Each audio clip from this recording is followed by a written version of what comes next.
빈칸에 들어갈 내용으로 가장 적절한 것은? 그럼 빈칸부터 빠르게 한번 볼게요. 제가 민원인에게 뭐라고 답변을 하면 되겠네요. 어떤 민원이 왔고, 그럼 이때 핵심은 뭐예요? 어떤 민원이 있었는가? 그걸 찾으면 답변은 쉽게 나올 겁니다. 참고로 피셋 빈칸 문제의 특징이라면 뭐 다른 시험도 마찬가지긴 한데 맥락이 아주 중요해요. 맥락. 제가 왜 맥락이 중요한지 그림 한 장으로 아주 깔끔하게 이해시켜 드릴게요. 이 그림은 제가 수능 참고서 국어 기술에서도 소개한 건데 위에 줄 한번 읽어볼까요? 1, 2, 3, 4, 5 그럼 밑에 줄 가나 다라마. 야, 이거 못 읽는 사람 없죠? 제가 왜 읽어보라고 했을까요? 여러분 윗줄에서 4라고 읽은 거랑 밑에 줄에서 나라고 읽은 거 모양이 어때요? 똑같죠? 왜 똑같아요? 제가 복사 붙여넣기 했으니까 똑같을 수밖에 없어요. 그런데 왜 윗줄은 4라고 읽고 밑에선 나라고 읽었냐? 맥락이 다르기 때문에.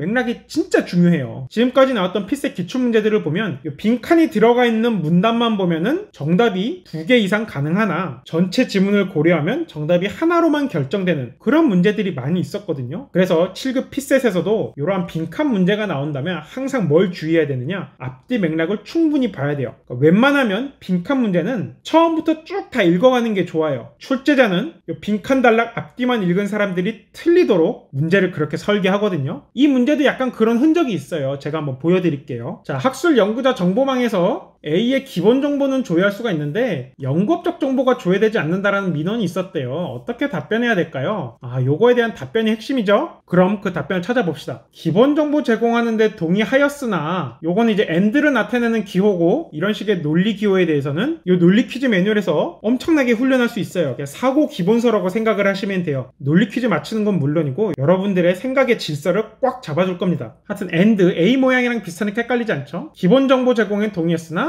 업적 정보 공개에는 동의하지 않았을 경우 이 경우는 화살표로 나타낼게요. 이 경우에 연구업적 정보를 조회할 수 없다. 조회 안 된다. 또한 이 연구업적 정보에 동의했다고 할지라도 아직 그러한 정보에 직접 모으는 게 완료되지 않았을 경우에도 연구업적 정보를 조회할 수 없다. 지금 머릿속에 내용 정리가 되나요?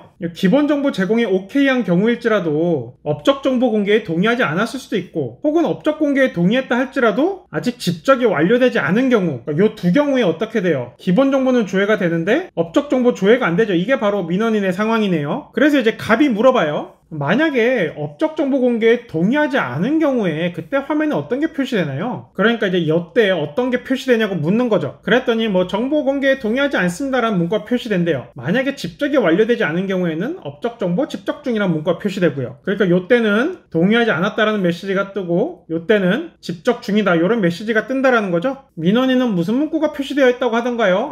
그건 못 들었어요. 아마 읽지 못한 것 같아요. 라고 이야기했어요. 그러면 여기서 민원인에게 답할 건 끝났어요. 업적 공개에 동의하지 않았거나 아직 집적 중이라서 그래요 라고 답하면 끝이죠. 그래서 여기서 정답을 찾아보면 그게 바로 2번입니다. 업적 공개에 동의하지 않았거나 현재 집적 중이라서 그렇다. 간단하죠? 이 문항에 있는 출제자의 의도는 뭐냐? 요 근대에 있습니다. 근대. 요거는 민원인의 질문이랑 아무 관련이 없죠? 그냥 지가 궁금해서 묻는 거예요. 동의율이랑 집적률 얼마나 돼요? 7월 18일 현재 92%고 88%다. 근데 한 달 정도 지나면 8월 말까지는 정보 집적은 다 끝날 거야. 그렇군요. 자, 보면 어때요? 이 빈칸만 보고 빈칸 바로 위만 읽는 사람들, 그 사람들 시간 낭비하라고 이렇게 문제를 구성한 거예요. 그러니까 이 부분은 전혀 쓸모없는 정보의 덩어리라고요. 문제 푸는데 아무짝에도 쓸모가 없어. 오로지 빈칸 보고 바로 빈칸 위를 읽는 그런 사람들을 골탕 먹이려는 문항입니다. 어떤 느낌인지 알겠죠? 이거 굉장히 쉬운 문제였지만 빈칸 문제 굉장히 어렵게도 나오거든요. 반드시 앞에서부터 다 읽어나가면서 그 맥락을 다 추적해 봐야 돼요. 그래야 문제를 틀리지 않을 수 있어요. 다른 선지 보면 8월 말 되면 조회될 것이다. 이거 개소리죠. 아예 업적 공개에 동의하지 않았을 경우도 있잖아요. 따라서 이렇게 단정해서 얘기할 수가 없어요. 자, A는 업적 공개에 동의한 상태지만 이 내용 지문에서 알 수 있었어요? 없었죠. 이것도 헛소리. 자, 지금은 조회할 수 없지만